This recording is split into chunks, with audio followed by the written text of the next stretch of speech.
Este expediente de esta investigación que está realizándose en la Ciudad de México, toda vez que involucra a varios funcionarios que se encuentran hoy en el gobierno federal, particularmente en la Secretaría de Relaciones Exteriores. Gracias, señor presidente. Estuviese, pero espérate. También hay que, ahora, esto es una recomendación fraterna, respetuosa, ¿no? Que no quiere, que no busca de ninguna manera limitar la libertad de expresión. Aquí se permite todo. Que acuérdense de que ya estamos en víspera de elecciones. Entonces, cuando se señala a personas, pues, hay que procurar que no sea porque tengan posibilidad de ser candidatos o aspirar a cargos. Entonces, vamos todos a ser muy profesionales, muy objetivos, sí, y no entrarle a la Buenos días, señor presidente, buenos días a los funcionarios que le acompañan, buenos días a todos. Sósimo Camacho, de la revista Contralínea. Ya mencionaba usted hace unos momentos cómo se trataron supuestamente de construir hospitales en toda la República, hospitales que resultaron muy onerosos y que la mayoría de ellos ni siquiera se concluyeron, y aquellos que se concluyeron ni siquiera funcionaron. La mayoría de estos hospitales se construyeron bajo un esquema conocido como PPS, proyectos de prestación de servicios, y esto, señor presidente, ocurrió no solamente a nivel federal, hay casos a nivel estatal, hay un caso de la Ciudad de México y que no necesariamente es de materia de salud. Estamos hablando del sistema de comunicaciones y transportes. Hay un expediente de 2010 al que Contralínea ha tenido acceso, un análisis que están haciendo incluso las actuales autoridades de la Ciudad de México, que tiene que ver con la línea 12. Se trata, señor presidente, cuando en 2010 se endeudó por 15 años las finanzas públicas locales por más de 30,000 millones de pesos. Esto para adquirir 30 trenes mediante un esquema de contratación como el que le estoy comentando, de prestación de servicios a largo plazo. Y esta operación, que ha sido investigada por Contralínea, de la cual hemos publicado una primera parte, vendrán otras al respecto, fue planeada para disfrazar este endeudamiento exorbitante, pues la operación significó, por haberlo hecho mediante PPS, un sobreprecio del 200%. La operación debió de ser de 12,000 millones de pesos y como se hizo bajo este esquema, el costo se elevó a más de 30,000 millones de pesos y además se va a terminar de pagar hasta 2026. Como decíamos, con un sobreprecio de 20,000 millones de pesos. Y bueno, quienes están involucrados precisamente en esta operación era el entonces jefe de gobierno, Marcelo Ebrard Casaubon, el director de finanzas, Mario Delgado, el subdirector general de administración del sistema de transporte colectivo Metro de entonces, Juan Carlos Mercado Sánchez, quien ahora además se desempeña como director general de bienes inmuebles y recursos materiales de la Secretaría de Relaciones Exteriores, y también el auditor general de entonces, José Antonio Domínguez Carballo, quien además hasta hace algunas semanas también trabajaba todavía en la Secretaría de Relaciones Exteriores. Nosotros, al tener acceso a este expediente, consultamos con varios abogados y bueno, pues lo que nos señalan es de que se trata de un delito, de un presunto o un probable delito de desvío de recursos públicos y que, bueno, pues este enorme fraude que ha hecho un boquete a las finanzas públicas no ha prescrito, porque todavía se está pagando, se terminará precisamente de pagar hasta 2026. Y la pregunta, señor presidente, es, bueno, pues ¿qué opinión tiene usted de este expediente, de esta investigación que está realizándose en la Ciudad de México, toda vez que involucra a varios funcionarios que se encuentran hoy en el gobierno federal, particularmente en la Secretaría de Relaciones Exteriores? Bueno, aquí hay dos cosas. Una, de que esa era la práctica durante mucho tiempo. Desde Hacienda recomendaban a los gobiernos estatales ese mecanismo para hospitales, para carreteras, para reclusorios, para la construcción de edificios públicos. Era un mecanismo de financiamiento muy oneroso porque cobraban de más en la construcción y luego cobraban de más en el financiamiento. Yo tengo el ejemplo de que construimos cuando fui jefe de gobierno el hospital de Iztapalapa, Belisario Domínguez,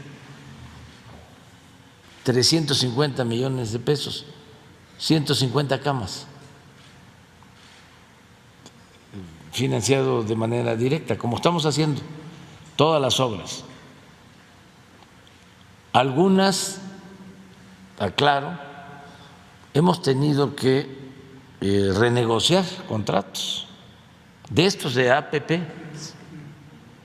porque ya estaban firmados y lo que hemos logrado es una disminución. Bueno, renegociamos los contratos de los gasoductos, renegociamos contratos de mantenimiento de carreteras, también APPs, 10,000 millones de pesos al año para mantener 10 carreteras. ¿Saben cuánto es el presupuesto para el mantenimiento de 40,000 kilómetros de carreteras libres del gobierno federal? 10,000 millones. Y para 10 carreteras concesionadas con APPs, los compromisos que dejaron establecidos eran 10,000 millones. Hicimos una negociación, ahorramos 1,000 millones, que es el dinero que estamos utilizando para los caminos de mano de obra de la montaña de Guerrero, precisamente. En los reclusorios ahorramos 10,000 millones de pesos, porque negociamos los contratos ya suscritos. En el caso de hospitales hemos logrado también reducir la cantidad, pero era la tónica, o sea, era la política que se seguía. Entonces, ya eso ya no se aplica. Les decía yo del hospital de Iztapalapa, 350 millones al año o a los 2 años construyen, pero ya con el sistema de APPs, el hospital de Zumpango, en el Estado de México, 7,000 millones de pesos. Está pagando todavía el gobierno del Estado de México como 200 millones de pesos al año, creo que por 20 o 25 años, para un hospital igual, de 350 millones a 7,000 millones. Entonces, ese era un mecanismo que se aplicaba.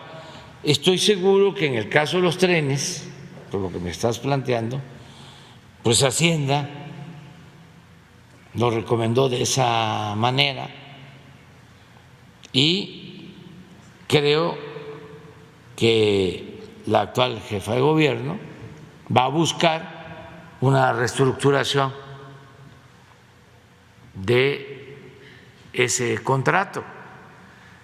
Señor presidente, y es que además de este mecanismo que se utilizó de PPS, incluso, por ejemplo, como un dato, se creó una empresa, Provetren, apenas 4 meses antes de que le dieran el contrato junto con CAF, con un capital de 50,000 pesos para manejar pues miles de millones de pesos que hasta la fecha, bueno, pues se le tienen que seguir pagando.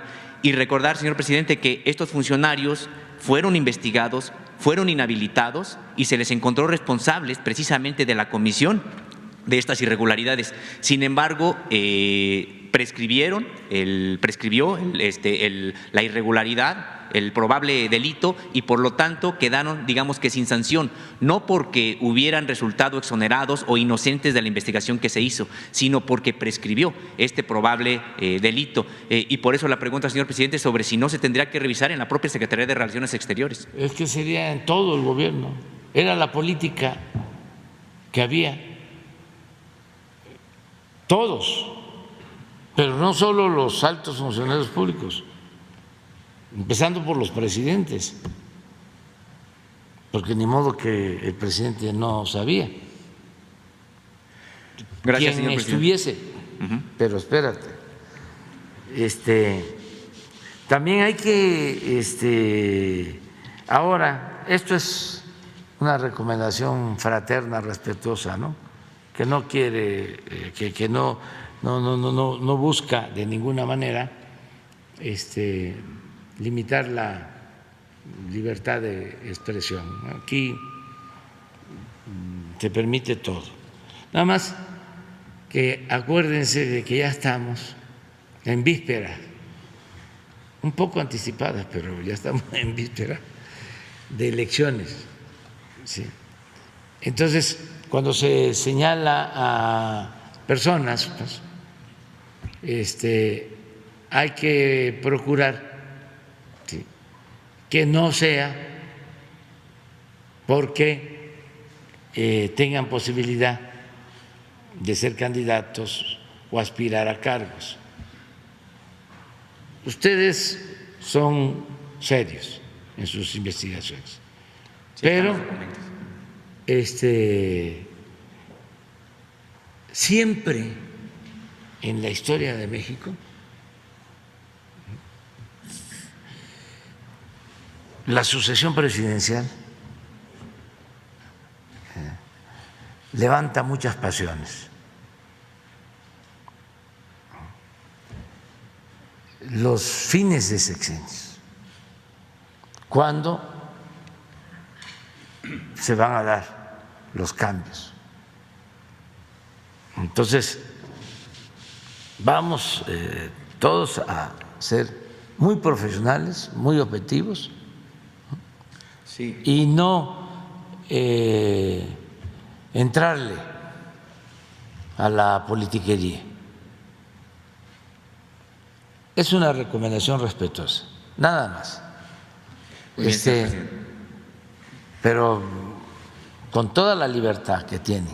Sí, entendemos esa parte que existe, por supuesto que existe esta parte también, sin embargo, bueno, pues el expediente ahí está. Sí, y hay que hablar, pero digo, tomar en cuenta eso, ¿no? Como se dice en la literatura, no hay texto sin contexto.